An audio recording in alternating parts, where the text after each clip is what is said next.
பூமியில் ஒரு அணுகுண்டு வெடித்தால் வெடிக்கும் இடத்தில் காளான் போன்ற அமைப்பில் புகை வெளியாகும். இதற்கு காரணம் பூமியின் வளிமண்டலமாகும். அணுகுண்டு வெடிக்கும்போது அதீத வெப்பமான காற்று மேலே எழும்போது வளிமண்டலத்திலுள்ள குளிரான காற்று உள்ளே சென்று வெப்பமேற்றப்பட்டு வெப்பமான காற்றாக விரிவடைந்து செல்லும். இந்த செயற்பாடு மீண்டும் மீண்டும் நடைபெறும். இந்த விரிவை பூமியின் வளிமண்டல அமுக்கம் தடுப்பதனால் இந்த காளான் அமைப்பு உருவாகிறது.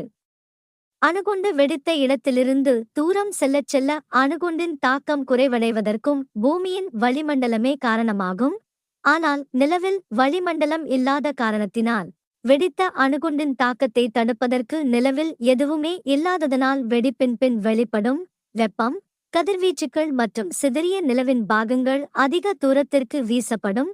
இதனால் நீண்ட காலங்களுக்கு இதன் தாக்கம் நீடித்து